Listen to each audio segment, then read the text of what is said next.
Good afternoon, Shankara TV viewers, and welcome you all to this episode this week.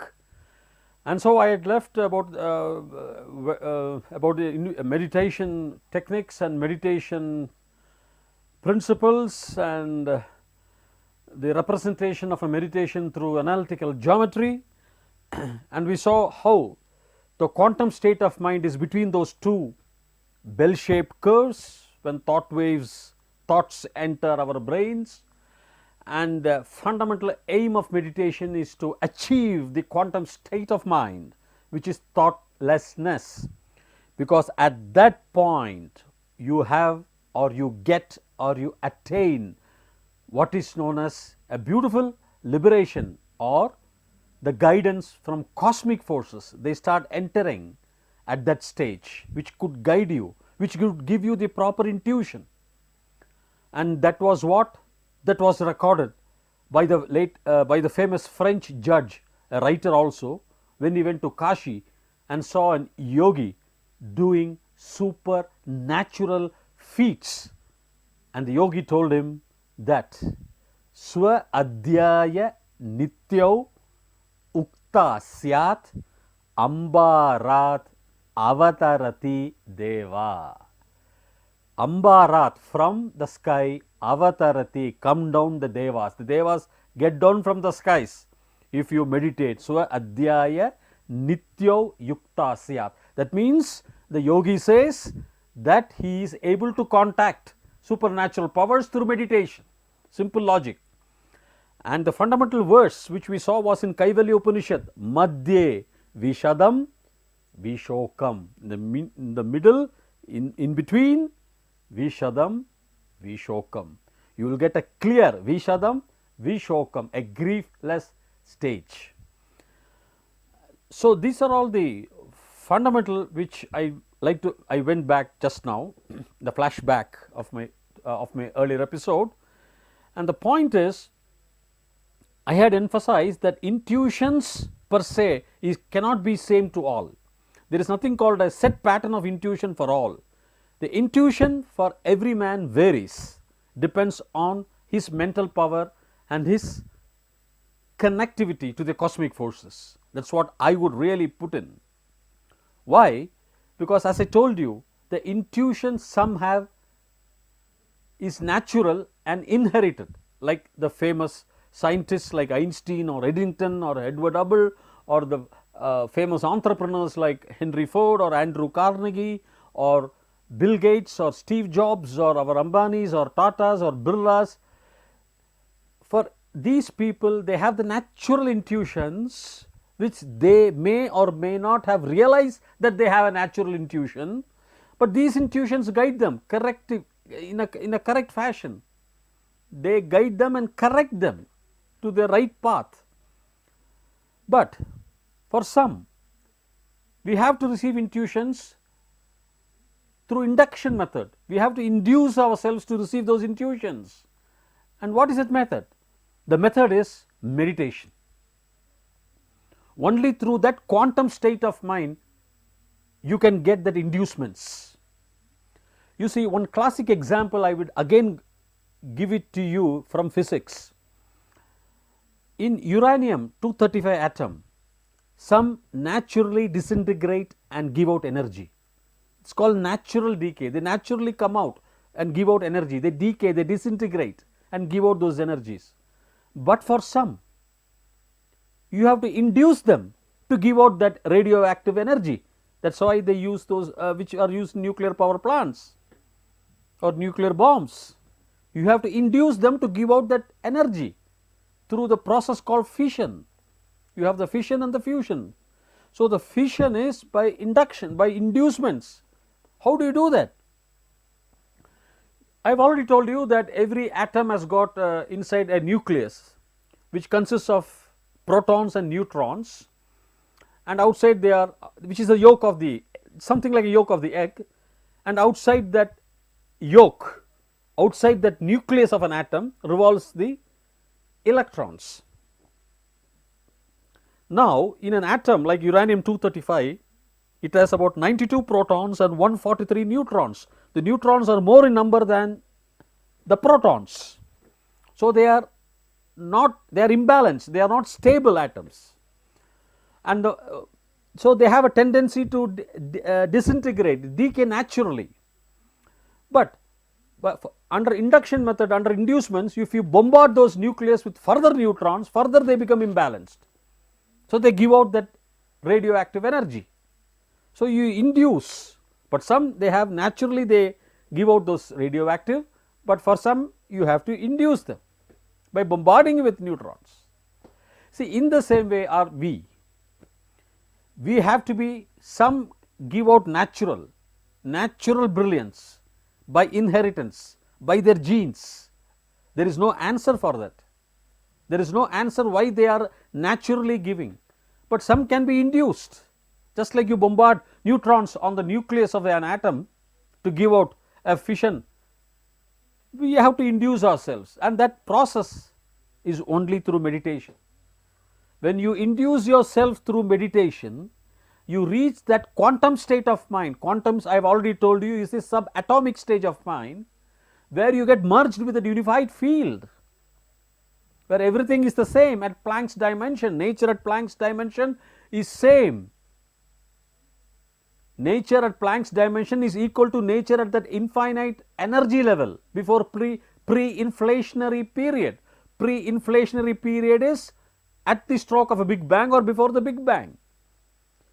That means once you bring down your mind to that quantum state, to the microscopic atomic subatomic state, you merge yourself, there are these chances for you to get those intuitions, and the intuition for everyone is the same. So what is the answer? Meditation is the answer. Meditation is the answer to reach that quantum state of mind, otherwise there is no answer.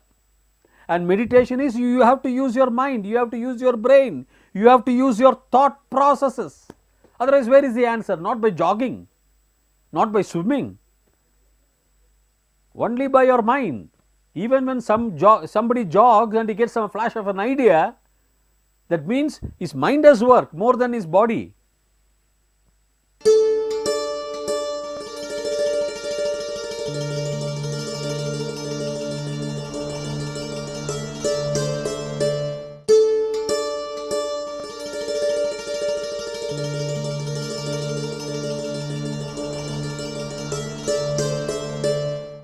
Buddha got his enlightenment under a Bodhi tree because he was meditating. The enlightenment Buddha got was through meditation, and that meditation told him, that flash of an intuition, that flash from the cosmic force told Buddha the niceties. Buddha absorbed more light, just like an electron from n is equal to first stage, it goes to the second stage, it absorbs more of photons or light, gets enlightened.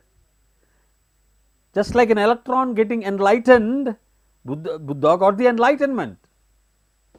Buddha got the final enlightenment and he gave it to the world for the benefit of mankind.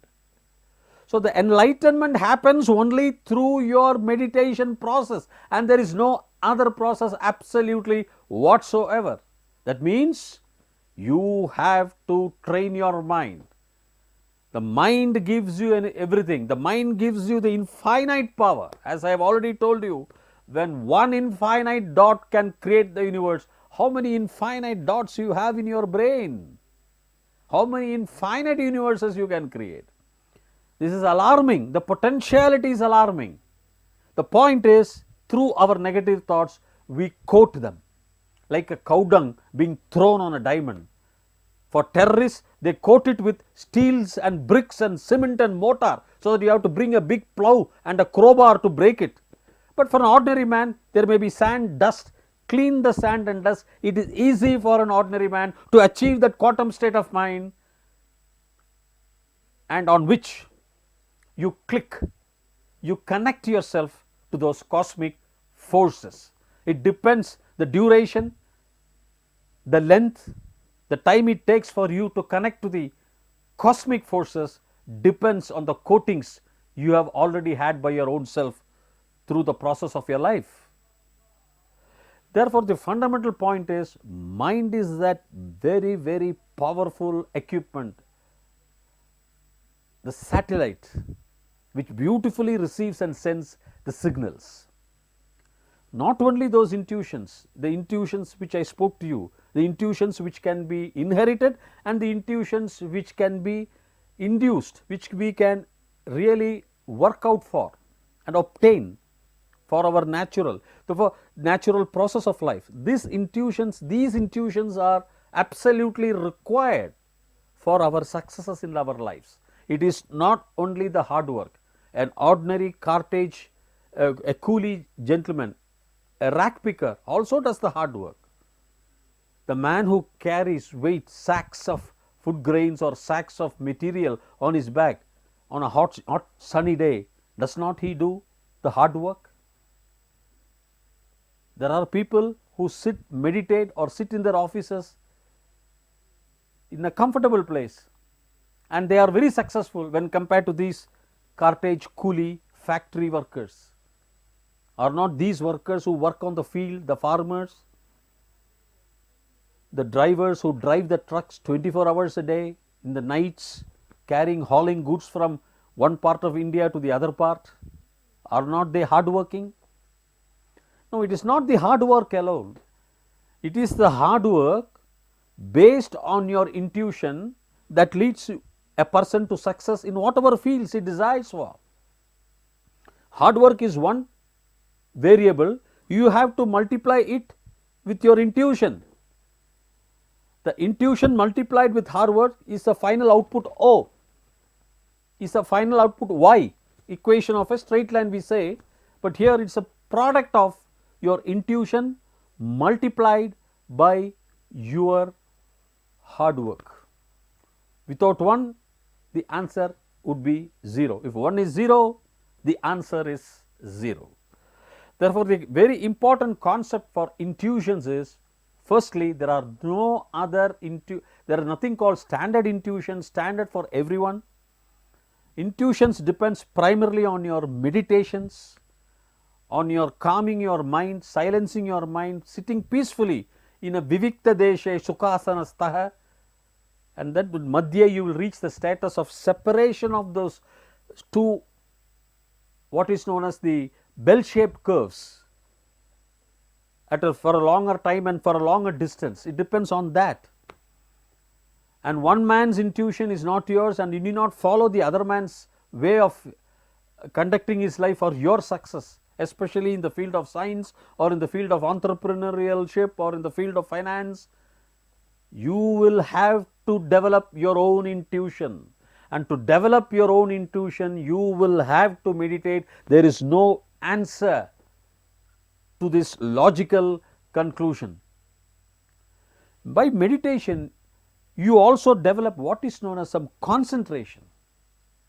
You see, it is a 5th standard physics wherein I was taught to hold a hand lens, a magnifying lens in one hand in a day where the sun will be shining and on the ground will be a piece of paper. You insert the lens between the sun's rays and you focus it on the paper burns. What happens is, the lens does not produce fire per se by itself.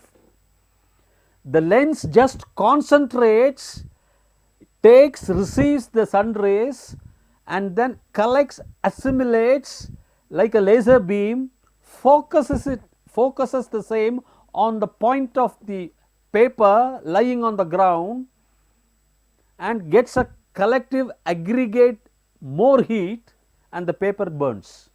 Without that lens, ordinary paper and that sun rays, the action of fire, the product of fire, the burning does not happen. That means what? It is that concentration. And how do you develop concentration? Only through your mind, only through your brain. And how do you develop that? Only by meditation. Mind when dispersed loses its energy, said Swami Vivekananda. What is the principle of a laser beam? Laser. The principle of a laser is to harmonize all those photons, the light particles, and bring it under one stream of light. They are not dispersed. They all form part of a stream of light capable of hitting a manhole cover in the moon. The principle of laser is nothing but streaming the dispersed photons, bringing them under one path, streamlining them, harnessing them, harmonizing them into one simple straight streak, carrying full of energy that it can do whatever it wants. That is a fundamental principle of laser.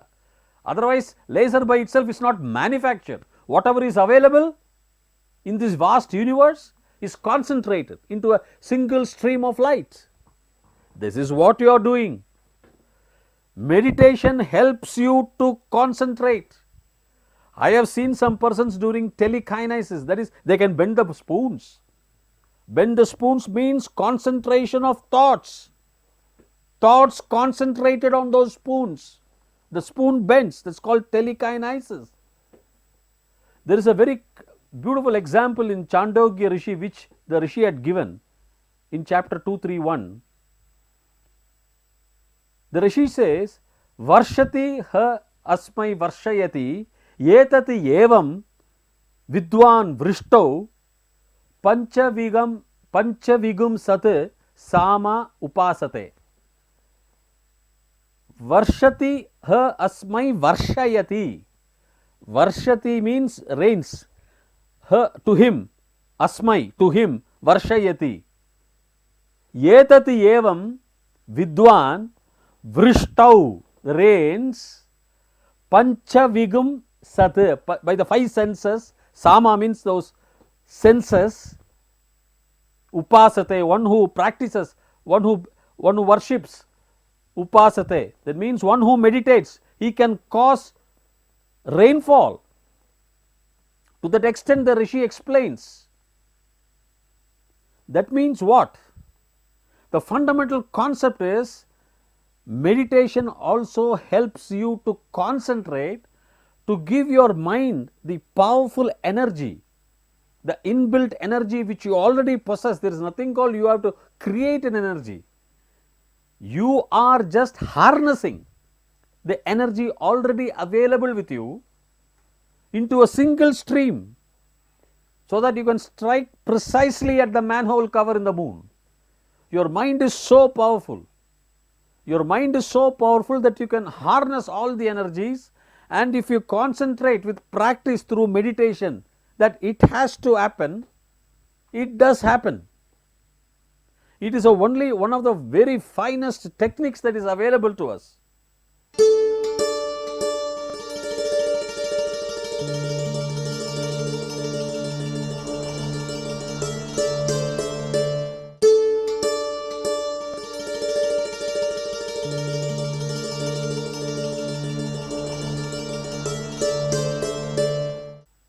Well, I would say through concentration you can really practice your day-to-day events. Through concentration, what you can do is by mental concentration. Even you take the case of sports. Suppose you are going to play a cricket. You will be trained on the field practically by a coach, using your both hands, spinning a ball or taking a bat and playing. But if you meditate, close your eyes and think about the way you have to bowl, the point at which the ball has to fall, or the breaks it has to take, the leg break or the off break, or the leg swing or the off swing, or the speed at which you want to deliver, or if you want to bat, the way you have to bat to send the ball over the fence for a sixer. All these things you can practice meditating. First meditate. First think about the way you want to bowl. Silently sitting in a calm place, practice that by mind. Then you can come to practice by your physique.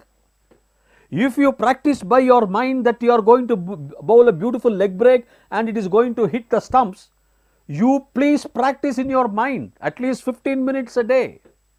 If you practice that sport by mind, I am giving a revelation now. If you practice it by mind whenever you are in a plane or whenever you are in a hotel or whenever you are at your house, you can practice that sport in your mind, then bodily you will find there will be a very good alignment between your mind and the body. You can deliver what you want.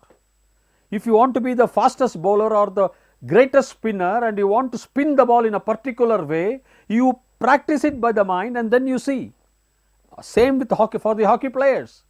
If they want to play the sport, on the field training is there, but by mind if they practice as if they are catching the hockey stick and dribbling the ball faster or dribbling it nicely, cutting both the opposite players, taking the ball to the opposite goal, the way they are passing, the way they prefer the ball to go and reach the other colleague's stick, the passing, the art of passing, the art of shooting goals from acute angles into the goalkeeper, into the goal, the art of beating the other rival players, the art of dribbling the ball. If they practice it in their mind first, then practicing the same on the field would be much easier, and they would develop that skill, because these skills originate from the brains, from the mind.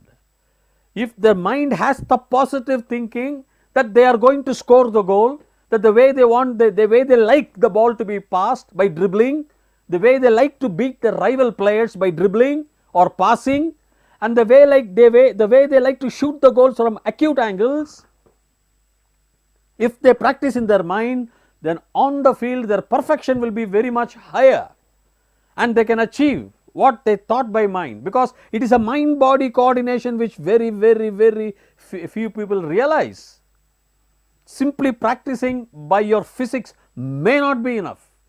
So this coordination, first practice it by your brain, practice it within your mind several times, and you have lot of time to practice. You do not take your entire hockey stick and everything and arrange for a transport to go to the coach field or to go to the pitch or to go to the field to play. First, sitting in your house, you can practice in a calm place without disturbance. Such practice by mind for any sport player, I am sure, will improve manifold. Not only this, I am telling you, very few of us, suppose if I am going for a job, I would never imagine, I will only fear. I would only think whether I will get the job or not. That is absolutely wrong. Practice sitting in the corner of in a good place, in a silent place at your house, as if you are going to the job. You apply for the interview, you are being interviewed, you got the job, you are being selected, you are in the job, you are practicing the job, you are employed in that job, you are getting the monthly salary, you are sailing through beautifully, you are going daily to the office, you are getting promotions. If you start practicing your thoughts on those lines, the answer is different. The answer will be positive. You would land up in that job. Because mental practice is very important apart from your physical practice. There are number of solutions, because your mind is basically what everything is. There is a very beautiful Vedic verse in this, in Taittiriya Upanishad, which I have already told you. Mano Brahme Divyajanat. Mano is Brahma iti Vyajanat. From the knowledge that Mana is the Brahma. Manasadyaiva kalvimani bhutani jayante. Manasani bhutani. These kalu indeed.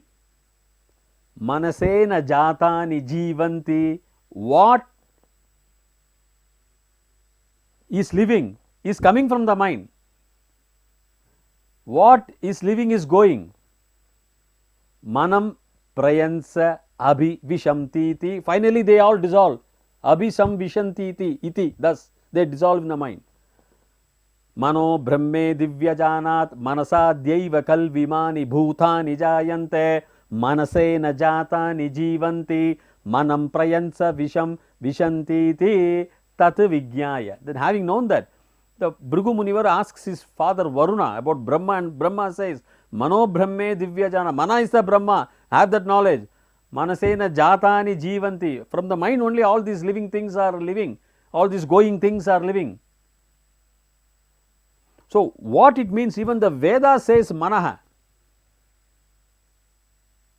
From mind only, imani bhutani jayante. These bhutas, these living things, jayanti, they go from only from a mind. So, mind is the most powerful tool available to mankind. Now, if you spoil the mind with all those negative thoughts, negative emotions, then where is the scope for development? Where is the scope for your improvement? If you are going to shatter the mind, if you are going to have all those negative emotions falling into your mind, if you are going to let all those thoughts enter your mind, if you are going to leave your mind unguarded, if you simply allow all this negativity, criticism, anger, jealousy, everything coming into your mind, if the compound gate is kept open, all the dirt will come into your mind. Then what you will have in that very precious tool which is mind, it will be filled with dirt, because everything, an unguarded mind, an unbridled mind, as Bhagavan Krishna says, an unguarded mind, like Buddha says, is worse than your worst enemy. So, the care and the protection has to be taken to protect your mind.